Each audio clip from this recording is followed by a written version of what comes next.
Bonjour mes chers internautes, je suis ravi de vous revoir aujourd'hui. Alors aujourd'hui nous allons aborder un nouveau cas pratique qui concerne les parts de marché et le taux d'accroissement des ventes. Avant de passer donc à la résolution de notre cas pratique, je vais d'abord commencer par définir ce qu'on entend par part de marché et taux d'accroissement des ventes. La part de marché est donc la valeur relative des ventes que l'entreprise détient dans un marché. Le taux d'accroissement est le taux d'évolution des ventes de l'entreprise de l'année N pour l'année N plus 1. Parce que ici, on veut essayer de voir comment est-ce que les ventes de l'entreprise ont évolué d'une année à une autre. Alors, sans plus tarder, nous allons passer immédiatement à la résolution de ce cas pratique où je vais vous montrer comment on détermine les parts de marché de l'entreprise et les taux d'accroissement des ventes. L'exercice soit le tableau suivant. Nous avons les années qui vont de 2015 à 2018. Nous avons ici les ventes de la société JP et nous avons ici les ventes de la branche professionnelle. Alors en 2015, les ventes de la société sont de 2820, celles de la branche 13 300. En 2016, vente de la société 2990, celle de la branche 17 000. En 2017, pour la société, nous avons 3240 et pour la branche, nous avons 24 500. En 2018, les ventes de la société sont de 3500 et pour la branche 32 400. Travail à faire. Calculer les parts de marché de la société JP. En petit 2, calculer les taux de croissance de la société JP et ceux de la branche. Alors, sans plus tarder, nous allons passer à la résolution comme suit. Petit 1, calculons les parts de marché. Alors, nous savons très bien que la part de marché sera égale à la vente de la société divisé par la vente de la branche, le tout multiplié par 100. Nous avons ici, on a mis les années 2015 à 2018. Nous avons remis les ventes de la société JP, les ventes de la branche professionnelle. Alors, nous avons créé une autre colonne ici pour les parts de marché.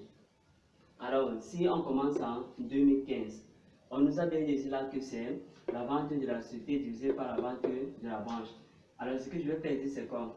C'est que si il faut trouver pour 2015, alors on saura que la part de marché sera égale à la vente de l'entreprise, donc 2820, qu'on va diviser par 13 300 multiplié par 100. Et c'est ce qui va nous donner 21,20%. Alors, si nous prenons maintenant en 2016, on va faire 2990 qu'on va diviser par 17 000 multiplié par 100 qui va donner 17,59%. Nous allons maintenant prendre pour 2018.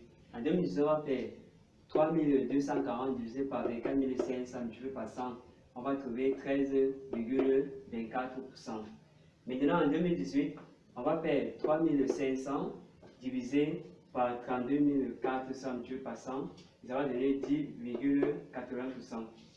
Alors, vous voyez très bien comment nous avons fait pour trouver les parts de marché. Comment c'est aussi très simple. Donc, on prend les ventes de l'entreprise qu'on va diviser par les ventes de la branche multiplié par 100.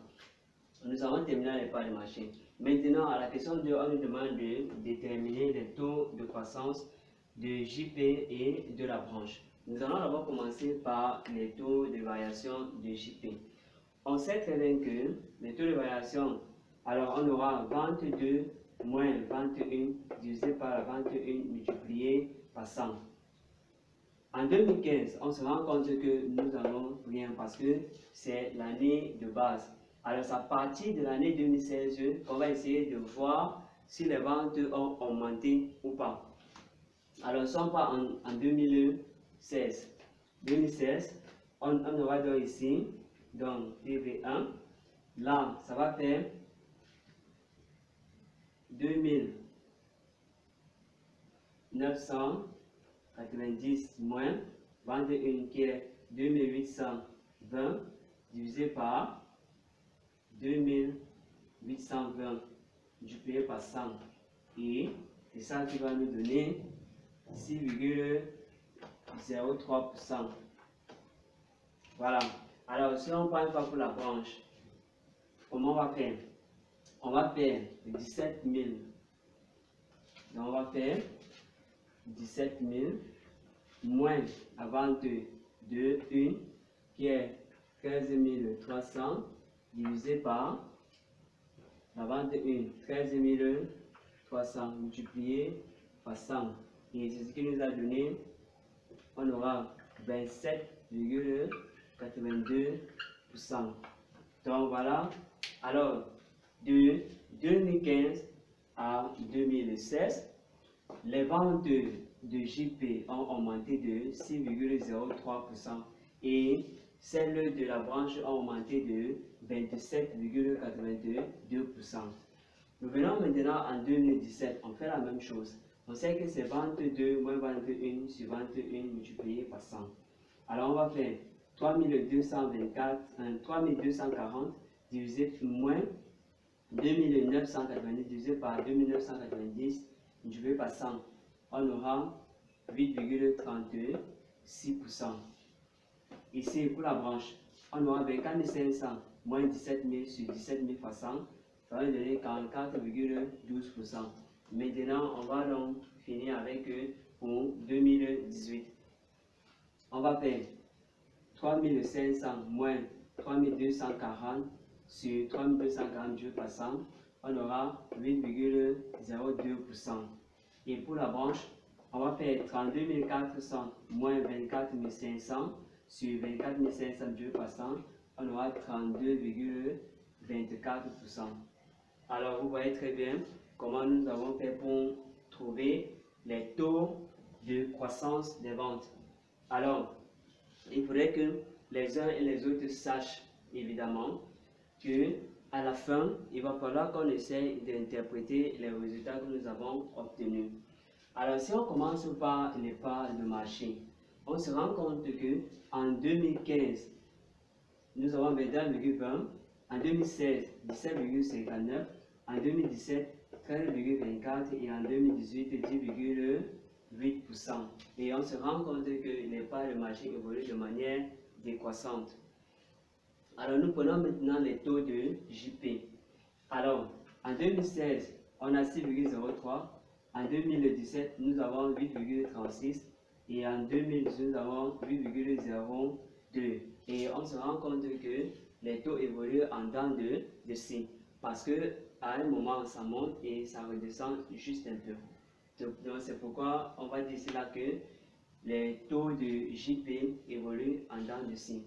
Nous prenons maintenant les taux de la branche. En 2016, nous avons 24,80%, 27,82%, 2017, 44,12%, 2018, 32,24%.